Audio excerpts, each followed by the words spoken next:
Welcome to Speaking of Crypto with your host, Shannon Grinnell. Oh, here we are again. Cool. Yes. Happy to be on again.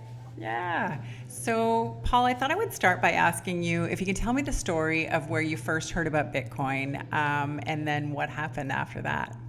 Yeah. So me first hearing about Bitcoin was middle of 2013. That was probably pretty common for a lot of people. I'm sure it was right after the bubble to $266, and it kind of came down, and some media started covering it. And there was a financial blogger that I had followed on a regular basis. He was your typical Wall Street stocks, bonds, that kind of thing, gold. But he just mentioned Bitcoin. He just said, I'm going to put a little bit of Bitcoin in my portfolio. And he said nothing else. He didn't say how awesome it was. He didn't say how to get it. He didn't say that it was a tool for financial freedom. He just said the word Bitcoin. I'm like, and that just sounded odd. I was like, that doesn't sound like a company. It doesn't sound like anything normal. So it was the name that really struck you. The name actually kind of resonated. And I said, okay, well, let me dive into it. Because, he mentioned a few other stocks and I dive into them. But when I searched for them, I couldn't find it as a stock or company. And then I went down the rabbit hole. I found the white paper. I found the different companies involved. I found the influencers that were a part of it, and the how-to YouTube videos and the podcasts. And there weren't a whole lot then. No, I guess not. I think Let's Talk Bitcoin was it. That was like the only podcast at the time. It's amazing. I listened to every single episode. I think at the time there were like 16 episodes. Oh, that's great. I listened to them all like back to back, like on road trips. Oh my gosh. Adam's amazing. I think he did such a great job. I'm actually going to be talking to him a little bit later today. Oh, good. I've known Adam for a few years. Oh, but, great. Tell him I said hello. Really, definitely. And, love the show, love the people that were on it. Adam, Stephanie, and Andreas. Learned a lot from them. And within a few months of listening to shows and covering, watching the space, I started, once I started using crypto, which was within a week after, I realized, hey, there's definitely some areas of improvement. And that's what kind of led me down the path of, co-founding what is now Edge, is just wanting to bring some of that better usability in the world of security to the entire ecosystem. And so, here I am today. Yeah. So in those early days when you were doing all of this research and just finding out whatever you could, what struck you as the most exciting thing or revolutionary thing about Bitcoin? It's a little bit of all of the above that people talk about. I can, from my phone with no personal information, create basically what amounts to a bank account and send that to anyone, anywhere in the world. And I did that when I was first playing with it. I bought a little bit of coin, and then just to play around with it, I sent it to a friend, both in the same city to all the way across the world. I'm like, hey, check this out, install this app. I'm going to send you some money. And like in seconds, bling, they got it. And they needed to do nothing else but install an app and create, a wallet, an account, back up some seeds and whatnot. And that to me just opened up this world of possibilities. It's like a simple thing, and it doesn't sound like much when you describe it. You're like, oh, install an app and send money to someone. We do that already today. We've done that for years. But when you first realize that required, no permission, no information, no, KYC, what I now know as KYC. I didn't know the term back then. I wasn't a financial fintech person. Whereas I didn't need any of that.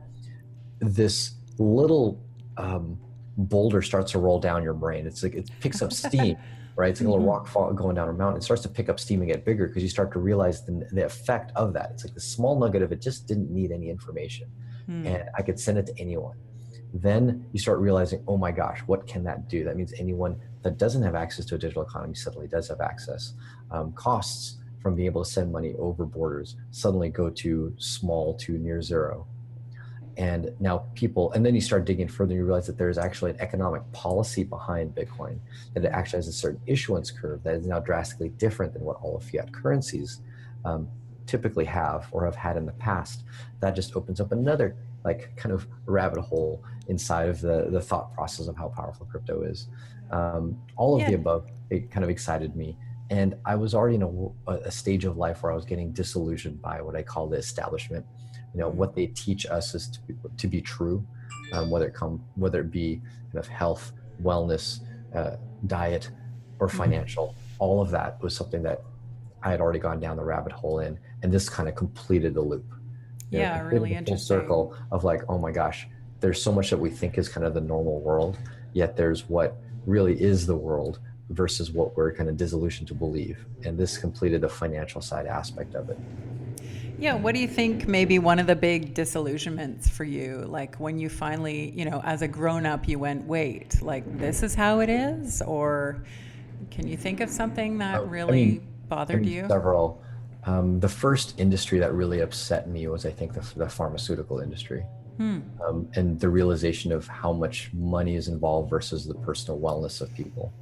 How the sale of pharmaceuticals and drugs, while there's definitely a good intent and positive result in many different ways, um, the realization that much more money is going into what will sell versus what will cure.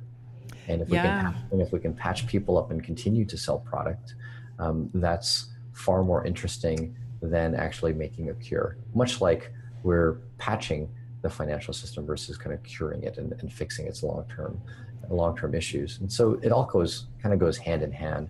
And this is what I've found is just generally true as any entity gets very, very, very big. Yeah, Um, you know, absolutely. we're surrounded by like libertarians in this industry, and while I think I have very strong free market principles inside of me, I tend to not think, I don't really have this dividing line between private entity and government, and one's good and one's evil. I think of it more of the larger the establishment, the more it will likely trend towards having what we consider to be evil motive. And generally, the smaller, the more likely it would more align with the motive of the people. This And is really so, interesting. Yeah, you did talk to me about this when we met in LA. So I mhm, definitely want to go down that road. yeah, yeah. I just thought I would say about the health thing. Mhm. I've noticed that as well. In fact, I went to a blockchain conference that was talking about healthcare, and somebody called it sick care. Yeah, Which I thought was a good point, right? We yeah. tend to go to a doctor and they want to know what's wrong. Mhm. And I've been to the doctor before where I've said, I feel fine, but what can I do better? And they have a tough time with that. I Yeah, feel like we have to go to see naturopathic doctors or, exactly. Chiropractors, yeah, other in medicine. specialists, Yep. right? With alternative medicine, yeah, who can help you with other things. Not the overweight smoking doctor that sees us for 5 minutes No. and then walks out. And that's been Yeah. kind of Yeah, the so common experience. I really get that disillusionment. Mhm. And I had an instance where I had something wrong. I had an ovarian cyst, and Mhm. it was recommended to me to take this herbal tincture, and I took it. And I ended up having the surgery because I thought, well, it seems to be the way to go, and that's what was recommended to me. But by the time they got in to remove the cyst, it had dissolved on its own. And I completely attribute that to this herbal medicine that I was taking. There Right. seems to be no other explanation. And, And there's no and way that can yet, be recommended or even advised by kind of Western medicine. And you can't put a stamp of approval of that. Like the government right. can't approve that as being an actual remedy. Yeah, Um, and it can't be monetized if it comes from a plant often, if right. it's if it's more like food. And I think that's a lot of the issues like you're That's the talking about challenge. around. It's almost like open source. It's really hard to Yeah, monetize purely open source. And brilliant. Yeah, the more natural a product is, the harder it is to monetize it. The more synthetic it is, the easier it is to. And so synthetic is kind of like the closed source world. yeah. You've put a lot of energy and effort into it, but then put patents and licensing around it. It's a Um, great analogy. yeah, versus what you could just kind of find out in the open, out in Like the open in the wild, broccoli. or broccoli, or out in the open in GitHub, Yeah, absolutely. Yeah. so similar issues, different industries. Yeah, absolutely. No, I love the comparison. So you were going to talk about centralization, and you Mhm. had explained to me before that there's this greater desire for efficiency, and what's the trouble with that around centralization? Yeah, so there's in many, many, many ways, centralization brings about a significant layer of efficiency. And I think that efficiency comes, a lot of people think of it as inefficient. Like when you go to the DMV, it just feels so inefficient. It If just takes so long. anyone who ever worked a government job will never claim that anything is efficient. So it's contradictory, right? You think of these big behemoth companies, everything moves so slow. But what is typically moving slow is change. So it's some aspect of change. I need to change my address. Well, it's going to be very slow in DMV. So anything that requires change is generally very slow. But where centralization gives a level of efficiency is in decision making. In the sense that you don't get a say. There's centralized entities that make the say, but then their decision gets affected by a larger sweeping portion of the population, and therefore it helps create standards. And so that level of communication of standards and standards creation is what breeds an aspect of efficiency that is definitely much looked at as a positive in the community. And so I think the kind of contradicting example that I like to give is the difference between the US and Europe with respect to cryptocurrency, financial regulation, and whatnot. In that in the US, we're considered a free country. And while we're far from that, in many ways, we are more free. But the people that want that kind of freedom, such as the crypto anarchist libertarians, also complain about how hard it is to get regulation passed for, say, a money transmitter license in the US. Because you have to go to every single state and deal with each one of their different nuances of money transmission licenses. But that's the price of freedom. That's the price of decentralization. The entire country was founded on a concept of decentralization where the federal government isn't supposed to do much. It's supposed to be in the hands of the states. And the feds barely did anything. And that was what the country was founded on. So if that's what you want, well, that's what we've got with respect to, with respect to fintech laws and money transmission is go deal with each of the 50 states. In Europe, we have the contrast of that, where you've got a centralized body that makes the decision and passes the regulation and issues the licenses for countries that want to be money transmitters or banks. Pardon my phone digging here, but that is kind of the price that you pay for freedom and decentralization, whereas the centralized authority in Europe effectively allows one license to cover not just multiple states or provinces, but multiple countries as a whole, like much higher level of centralization, but in a way there's an efficiency gain there. Right. So I've said for a while now that how important is decentralization? Decentralization in and of itself is not important at all. It is the goals that it helps achieve. And sometimes there's things that it does poorly, and then don't try to decentralize. Yes. With respect to laws, obviously in the sense of money transmission laws, it does a pretty poor job. And so No, it sounds like it. Yeah. So what are the advantages then of decentralization generally? So the main advantages of decentralization is an aspect of freedom. And you just have to balance that. So the fact that we are decentralizing access to information via the internet gives people the freedom to publish information and discover information. Right. And so the thing that decentralization typically does in most of its implementations in our world is that it levels the pyramid of power. Right. So there's always going to be a pyramid, just like how level is it? Is it really, really steep? Right. With a very long tail of people at the very end that have very little power, or is it relatively flat with a few people on top that have some control? So decentralization tends to level that, but it comes effectively at a cost. So in the US, as an example, the states definitely do have more power than, say, the provinces in Switzerland, right? Whereas they're more under their own federal control. So it levels the playing field, but at the cost of that efficiency between the different what I call nodes. So for example, the states in the US are kind of like individual nodes. You can think of them like that. That's interesting. Yeah. There's less efficiency between them because we're a bit more decentralized, but they have a little bit more power. Right. Yeah. They hold their own freedom, they have their own power, and they can speak for themselves, pass their own laws, which is why each state has a bit of its own personality. Yeah, absolutely. Right? Where, some states it's legal to gamble, and some places it's not.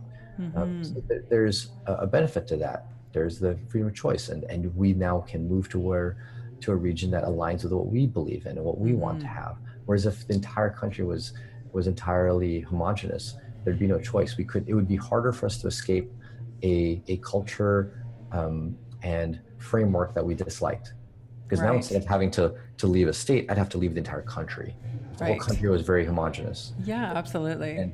And one of the aspects of freedom that makes freedom more realized is how free are you to exit wherever you are, both for example, from a financial point of view, can I exit the dollar and just go to an alternate system? And then from a geographic point of view, how easy is it for me to exit the city that I live in and live in a different city because it'll have the laws and culture that I prefer?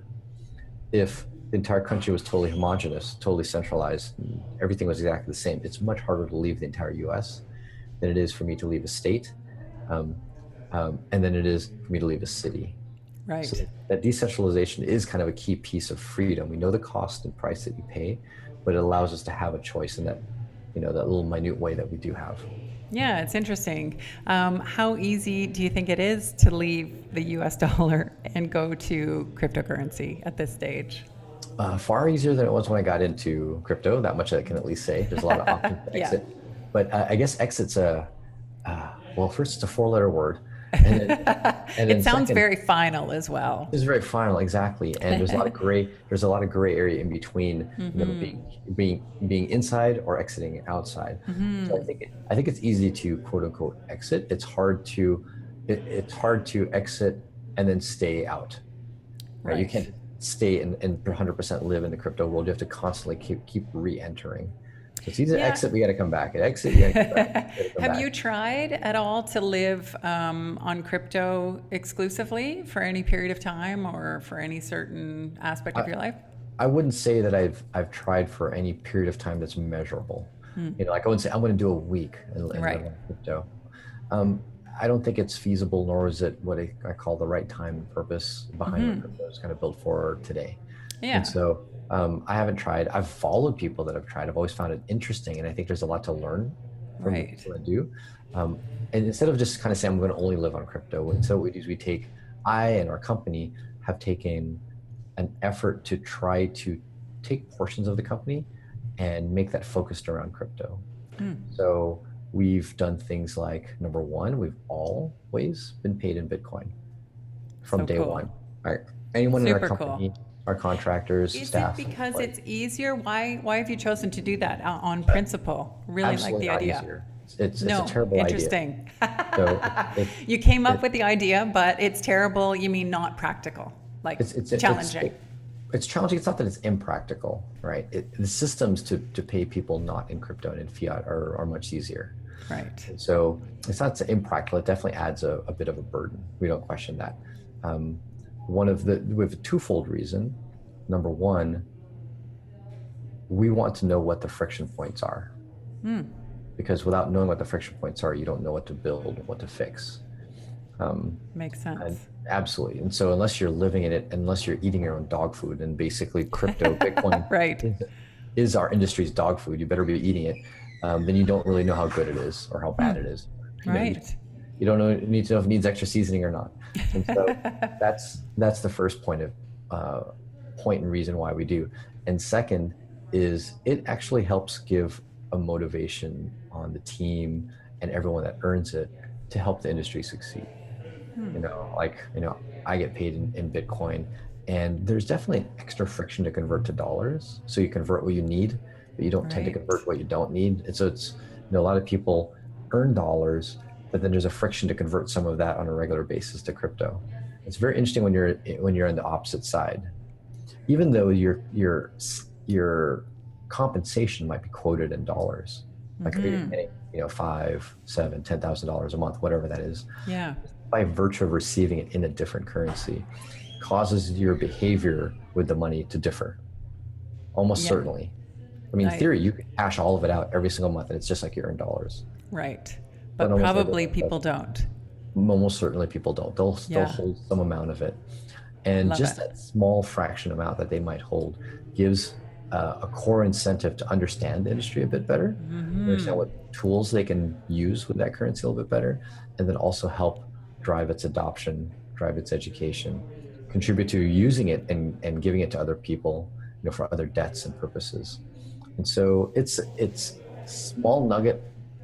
It's not unlike giving someone some stock in your company. We're giving people a little bit of stock in the industry. Yeah, love it. It's a great incentive. It's a great model. Yeah, and it's been a thing that we're proud of, and I don't think almost any other company can claim that they've been doing for years since their inception. They've been doing it very consistently since the beginning of time with our company. Yeah, super cool. And we've definitely learned a lot and improved things in our own app from what we've learned. So interesting. I want to talk about the app. So what would you say are the most important features of the Edge wallet? Got it. So probably the single most differentiating important thing about Edge Wallet is the way that we secure private keys. So we are a Right. non-custodial wallet security platform. People fully control their private keys, their funds. As a company and all the people in the company, we don't have access to people's money. We can't unilaterally go and send your money out and take the money.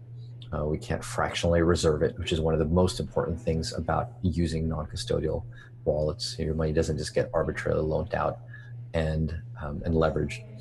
But at the same time, the user experience of securing a key and backing up a key is just as simple as using a centralized wallet or exchange. You create an account, username, password, and you log in.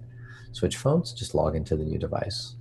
And there's even mechanisms for password recovery and two-factor authentication that really bring a lot of the familiarity that you might have with conventional centralized accounts um, to the kind of decentralized world of cryptocurrency. So it's a blend of the two. You get the benefits of the decentralized nature of crypto with also the benefits of like kind of centralized cloud server storage and backup. So blending those two worlds is kind of a key piece of what we do and what we don't see in any other solution. You Yeah, it's know, fantastic. yeah. Just really user friendly, which so much in the industry is not at the moment. Yeah, I Um, mean, I would say the industry has a lot of user friendliness to date, especially in comparison to a couple of years back and 4 years back. User friendliness has improved a lot, but I think that user friendliness has improved kind of in two primary directions. Number one, if you kind of listen to, like I've listened to a couple different podcasts and they rave about, oh God, this app is just gorgeous and easy to use, it's fast, blah, blah, blah. They're typically talking about custodial solutions right. almost Yeah, it's a big entirely. difference. It's a huge difference. So like the number one like golden standard UX app I've heard of is like Cash App, and it's 100% custodial, right? Right. So I'm like, well, you do that, it's not that hard, and you're doing what the world has been doing for decades. Yeah, you're basically putting your money in a bank We're a almost, bank, and it's an or your E-Trade. crypto in a bank. Yeah. Yes, it's So, crypto and E-Trade, and so that's not hard to do. The yeah. world of custodial becomes much harder. Where I do think even non-custodial, I'm sorry, the world of non-custodial is much harder. And where I think that has improved is everything but the key management, where the way we send and receive is a little bit smoother, the UI is a little bit more fluid. That's improved, but the key management part, with the exception I feel like of what we're building, has for the most part stood still, and it's simply there's your 24 words, go write it down. Like even hardware wallets are to me, they're an enterprise tool, but nothing that I could recommend to the mass market on user experience level. It's just um, too intimidating for me to want to use and recommend for other people. Yeah, and people love it. People love your wallet and recommend it all over the place. And any conference I've Great. been to, someone's wearing a shirt or is just excited about what you're doing. So, Cool, I think cool. that's a real testament to what you're building. Awesome. Thanks. Yeah, I think it's fantastic. I thought I'd ask you sort of a fun question as we look into the future, Hmm. because I know you're a real visionary. You've been building something for years. If you can take us into the future, how do you see us moving through the world, or maybe describe a day in your life, 5 or even 10 years from now, and what it might look like, and how you use crypto or blockchain technology? What do you think a day is going to look like for us? 5 years, I don't know that we will look much different, other than the fact that crypto will be worth more. There will be more people in it, and there will be more ways to acquire it. But we're probably still spending in the developed world, still spending using typical rails and typical payment methods of credit card and whatnot. I feel like that's about the 5 year trajectory. But a lot of people are a lot more people, 10x to 50x more people are holding crypto and realizing that this is definitely an asset we need to have, and a legitimate concern of what will fiat currency do to us will start to hit more of the market, a significant amount of the market where people are holding a lot of crypto. So I think that's a 5 year trajectory. The 10 year trajectory, I think by then we've got scaling solved. Like we've got good solutions that are good enough and that strike the fine balance of okay, the network is decentralized enough, right? Because it's never perfectly decentralized, and but transactions are still cheap and fast enough for us to be able to actually use crypto as a money in many different countries, but maybe not the world yet. Um, I think with that 10-year mark, there's a good chance that we have a crypto as kind of a country to country. I won't call it like the global reserve currency, because I don't know that I'm not sure that there will be a global reserve currency after the dollar. We might actually be in a world where there's not a global reserve currency anymore. I think that was the dollar, because the era where global reserve currencies changed, there was somewhat of a political battle, and the country that won the political battle tended to be the one that became the global reserve currency. And to my recollection, the shift from World War One caused the shift, or World War One caused the shift from the pound to the U.S. dollar, and so the shift after that really starts to invite cryptocurrency as being the reserve currencies between countries. Interesting. Because we now have that as an option, whereas we didn't have that as an option before. There was no single currency that could be transmitted more easily. Gold could have been, but it's too hard to transmit between countries to settle. But crypto is very easy to transmit. And while Bitcoin has the best chance of being that global reserve currency, it's equivalently easy to hold any others. That's kind of the unique thing, is that the barrier to entry is so much lower, and the difference in advantage between Bitcoin and any of the others is so small that I think that countries will likely hold baskets of them. Like the baskets of money that back the dollar, or the baskets of money that back the entire European reserve. Interesting. Like a fund almost. Right, and this is what central banks do already today. So central banks do hold other assets that don't one-to-one back the dollar, but they're the treasury of the country. So the country's treasury itself has many different assets, and I foresee a significant portion, probably maybe even over 51% in 10 years' time, is a basket of cryptocurrencies. Now, us using it in day-to-day, 10 years, I'm still feeling like developed countries are probably not there, but a vast majority of the developing ones are there and actually using cryptocurrencies on a regular basis, because I feel like in 10 years we'll have solved scalability for some crypto, whether it be Bitcoin with Lightning, Dash, Bitcoin Cash, some aspect of Ethereum with sharding. We'll have solved the scalability problem for enough of the world where a lot of the developing countries actually are using crypto. And why do you think it'll be developing countries first? They've got the biggest reason to use it. Their payment systems are the most crude and dysfunctional. They're the ones, and I shouldn't say it as a blanket statement of all developing countries. I mean, Africa has a great mobile payment system. M-Pesa, kicks ass compared to what we have in the U.S. in many ways. So it's a lot of the ones that are very still heavily cash based that would switch over. The ones that have also really poor fiat currency issuance standards, so inflation rates. Those have a good reason. This is nothing new that I'm really stating over here. Yeah. But they might actually start seeing true regular payments being done in cryptocurrency. Like, I'll actually see that.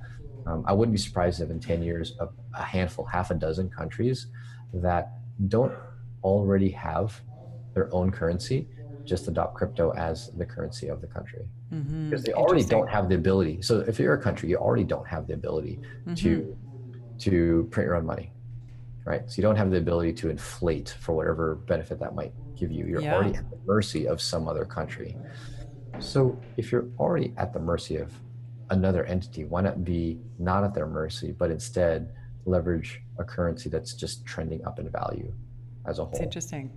So why not? The ones that do have the ability to print money and use that to their advantage will have a far less motivation incentive to do so. So we'll still be using fiat money in those countries, Europe, UK. US. Do you think they'll hang on to, in let's say Europe or the United States? Do you think these countries are going to hang on to their fiat as long as possible, or will they maybe convert into like a USD coin or something like that? Well, USD coin is still fiat. There's no difference. Like a lot of people, I think uh, uh, I'm not I'm not against stablecoins, but I think they're probably overhyped as far as driving the adoption of cryptocurrency, because sure they could be cryptocurrency as a stablecoin, but to me that's not adopting cryptocurrency. That's that's adopting fiat and leveraging cryptocurrency as a way to get it from A to B. Right. So some of the core advantages of cryptocurrency are mostly lost with a stablecoin. So the issuance, the full um, decentralization of who owns the monetary supply, that goes away with a stablecoin. And depending on the implementation of the stablecoin, also the trust as to whether or not the money is even there. So obviously with the dollar, we had to trust that gold was backing it. That went away. Right. With Tether, we had to trust that there was dollars backing it. That seems to have trended towards going away. And what's left are kind of the algorithmic backed stablecoins such as MakerDAO, which is what's left as, okay, there really is money backing it. As long as the price of Ether kind of holds to some level of stability, then the DAI is actually backed by real money. But in the end, does it drive the same core benefits as, say, Bitcoin at its inception? With respect to DAI, yes, it is kind of globally accessible. It's usable by anyone involved with the internet connection. Cheap mostly, but resistant to monetary controls, specifically inflation rates. It's not. So it gets kind of like that 60-80% of the benefit. Yeah, it's interesting. But not the full 100% of the benefit. And so It's sort of walking the line and not picking sides almost. in a way, yeah, it's almost picked and choose. If you take the main benefits of crypto, it's kind of knocked off a handful of them, but left a couple is like, okay, well, this is still the dollar, right? So it's the improved dollar. It's the digitally accessible by anywhere in the world dollar that Right. we haven't had in the past before. So that is somewhat exciting in a way. To answer the 5-10 year question, I do think stablecoins will play a major part in the visibility of cryptocurrency. And if that puts private keys and a wallet in the hands of people, I'm all for it. So Sounds good. I imagine it's actually the Trojan horse for crypto. It's not driving the adoption of crypto. It's like the Trojan horse getting wallets in the hands of people. And that way, when they are interested in real crypto, they're most of the way there already. All the Right. tooling is there. It's like, instead of sending DAI, I will send you Bitcoin. Yeah, they got the process and They got the that kind of thing. process. They got the keys, the wallet. They've got it backed up. Great. What about a Facebook coin? What do you think of? So many people are excited about the Facebook coin, and It's just a lot of users, right? it's just a lot of people. But I personally don't think of it as a big deal. And this is contrary to what so many people are talking about. There's just so many users, but I guess I won't know until I see what they're deploying. Right. If Facebook coin deploys what effectively would be the equivalent of a JP Morgan coin, I mean, JP Morgan has a whole lot of users. And then there's nothing really cryptocurrency about it. Like, I ask myself the test of how cryptocurrency something is, and will someone be able to send Facebook coin to a sanctioned country? Right? Will they actually be able to do that? That's interesting. If they are able to do that, and Facebook can't stop them from doing that, that might pique my interest. Right. Is Facebook control of the issuance? Like, how many that will exist? Who gets the coin when it's issued? Are they the ones in control of that? If they're not, that might spark some interest in me. I mean, if they're literally creating a very distributed, decentralized digital currency that just happens to be like a Litecoin, but it's just called Facebook coin, and they happen to be the early miners, or maybe they even maybe it's like a Zcash where they get 10% of the mining rewards, but literally anybody could mine it, anybody could run a wallet for it, anybody can send it from A to Z, but it just happens to be called Facecoin. Then I actually say, wow, that's actually pretty powerful, but I just don't imagine them doing that. Yeah, it feels like it probably would trend more towards a loyalty coin and something that could maybe only be used within Facebook. But I agree. I think if it's something more, you can trade it for Bitcoin. And like you're saying, like if it functions like a cryptocurrency, people can mine it. Yeah, it could be exciting. No, it could be huge. I'm not excited because I just don't imagine Facebook doing that. Yeah, And if it is something that's only used within Facebook and it's a loyalty coin, then it's nothing more than coin by name. right. That's not a cryptocurrency at Yeah, all. right. If it can't leave Facebook, then it's absolutely positively not a It's a cryptocurrency. Chuck E. Cheese token. Yeah, no, Right. exactly. Yeah. And I think Amazon did this a while ago. Didn't they announce like an Amazon coin, which was nothing more than the Amazon. It Like was gift card. it was basically what they call their gift card credit. Right. It was just a gift card credit, and that would Yeah. be no different. And Yeah. you know Hopefully what? it's more than that, but I guess we won't know till we know. Yeah, exactly. We won't know until there's any further details. But that's my current stance. Is I'm not excited about it because I know how Facebook acts and how they make money and what they'd be most interested in. Unless they completely 180 shock me, then I'm not going to be excited until then. Sounds good. I thought I'd ask you sort of some general questions. Just in terms of entrepreneurs, often have to take a lot of risks. So I thought, how do you get comfortable with taking risks, sort of diving into this unknown? How did you decide to start Edge Wallet, and what do you think about risk? I don't consider myself to be the most risky person. Although I've definitely taken what would people like being an entrepreneur. People generally say it's one of the more financially risky things that you could do unless you're already very financially comfortable. So the people that have made their money in many other ways, shapes, and forms can kind of afford to take 1% of their money and Try invest something that out. and then try something out. So I would say that I've had to take much bigger risks than that. I'm not in a position. I'm not a crypto millionaire where I could just retire arbitrarily if I wanted to. So I feel like the way that I justify the risks that I take on the financial level is I look at everyone else in the world, and even if I completely fail, I'm still in the upper 1% of the world population. Right. So what kind of risk am I really taking?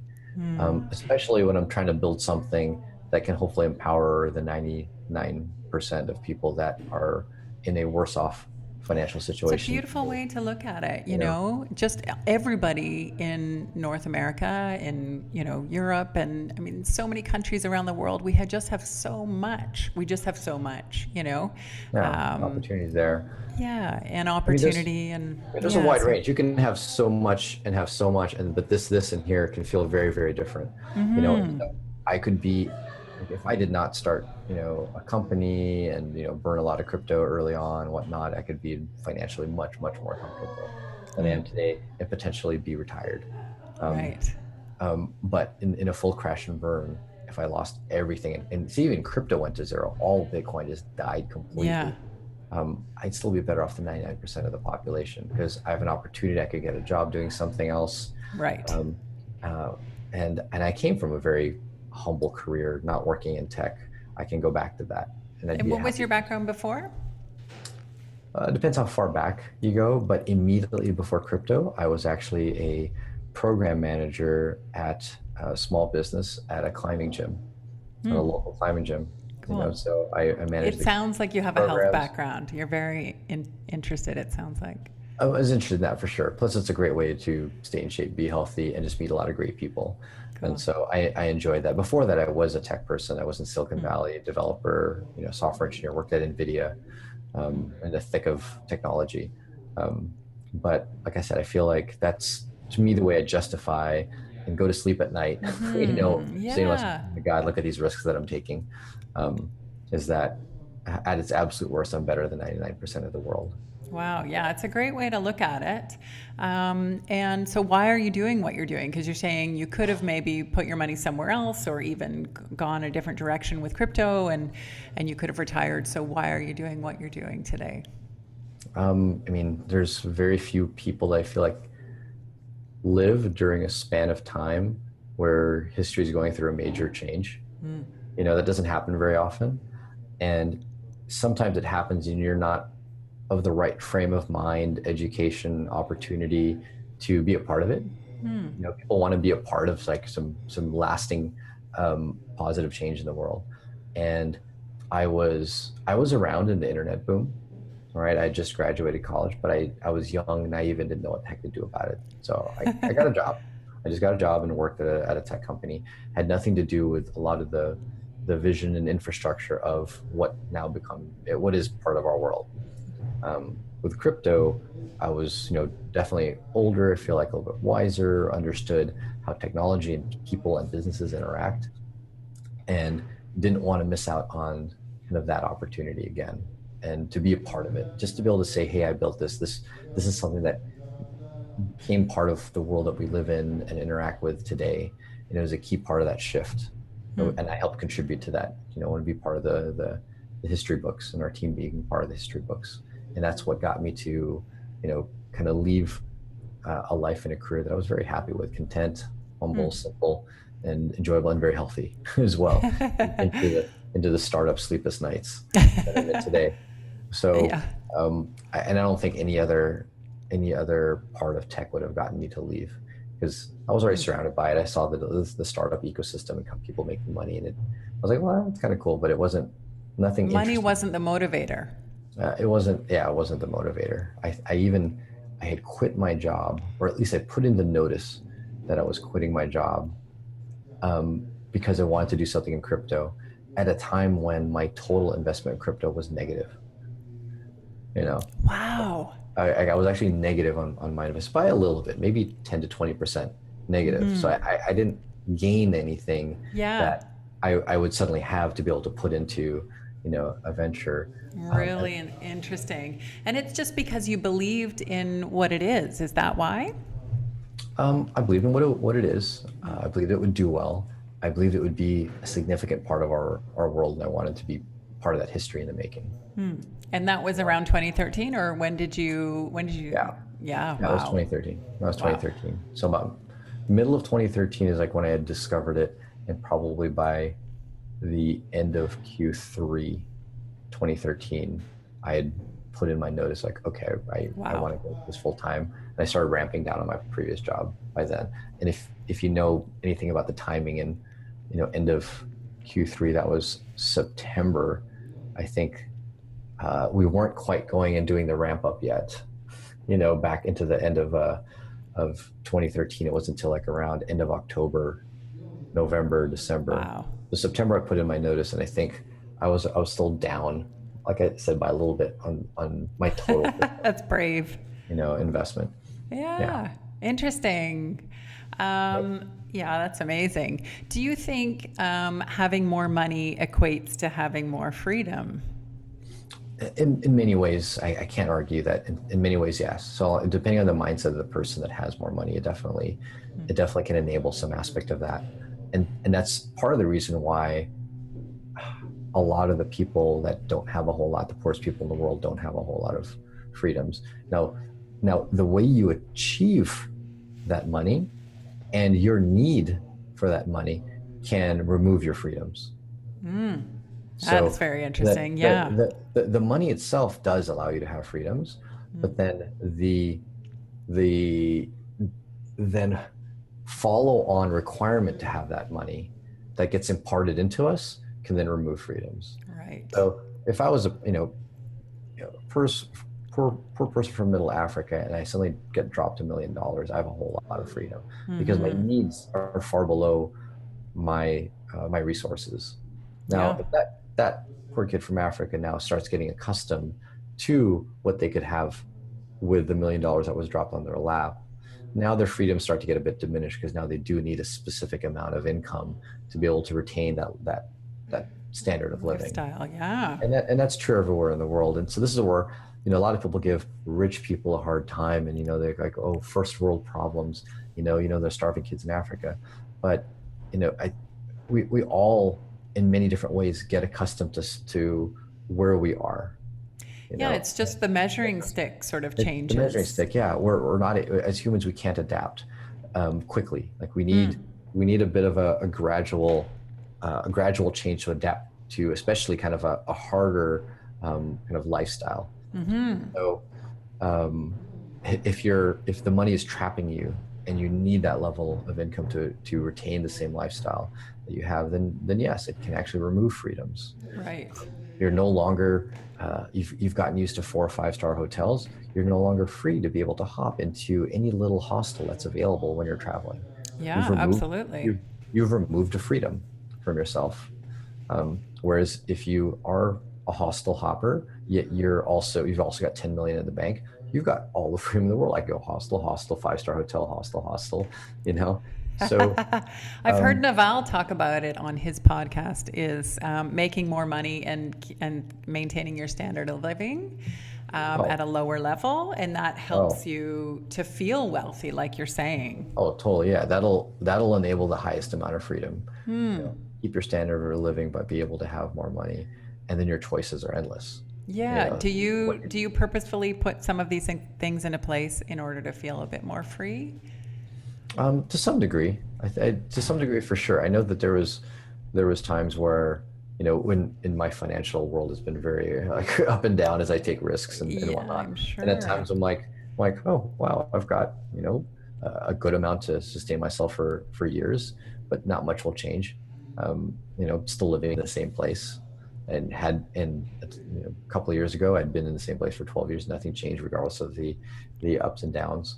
Um, but then there's other things that I'm like, like I'll try to stay at a few nicer places as I travel, especially for business, where I start to see some of the business advantages of booking better travel, such like direct flights as opposed to connector after connector after connector. Absolutely. Yeah, it makes a huge I'm not, difference. yeah, because if there's going to be some core advantage to what I'm trying to accomplish in work, then and also in family and life, and I want to be home more often than traveling, then I'll spend the extra money to have more direct flights.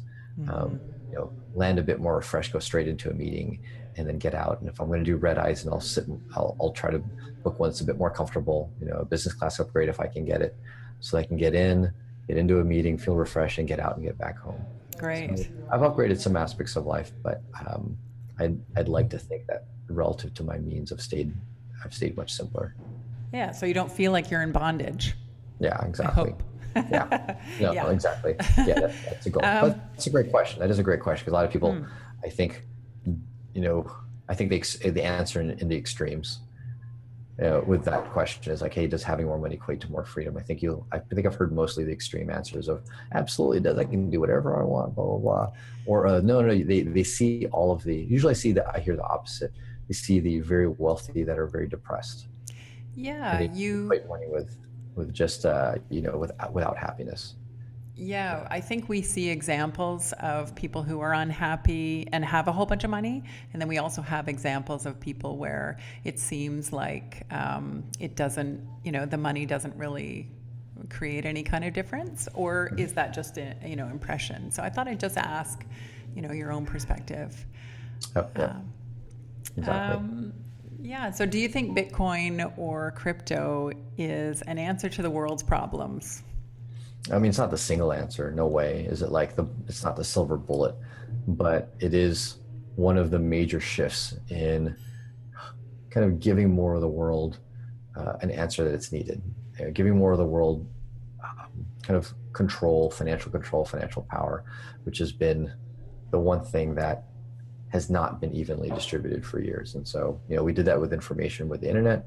Now we're doing that with money. And so we'll see how that pans out. This is a very, very untested economic idea. The idea Yeah. to have to give, to use to some degree, a deflationary currency that is global, and one that had definitely a lot of people early on um, that accumulated a vast majority of that. Like, will that end up getting distributed is one of the open-ended questions. Like, hey, are we That's going to be in a interesting. better world because so few people have the large concentration of wealth? So are we going to be in a improved place, or are we just going to get these monolithic superpowers, these, gazillionaires that owned crypto early on and then now control the world?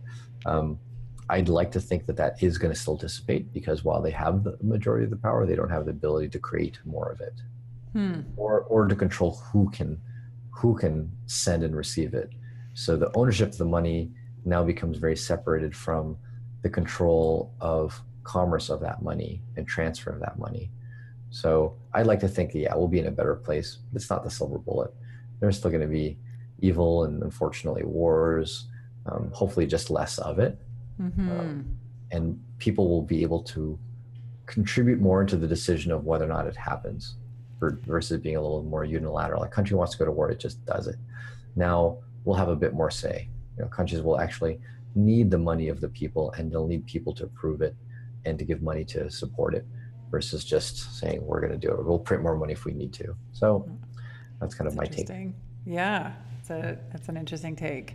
Do you think if there's some kind of responsibility to change the world's problems, whose responsibility is it to change the status quo? Oh, the world, it's like the tragedy. It's the biggest tragedy of the commons, right? Everyone in and of themselves, there's no one person responsible for changing the world. And I don't think you just change it by virtue of trying to be just good, like morally good. Moral goodness kind of only gets so far. Yeah. But the creation of, I don't know if I call it products or technologies that create an actual incentive for people to do things that's in their best benefit, but also in the world's best benefit.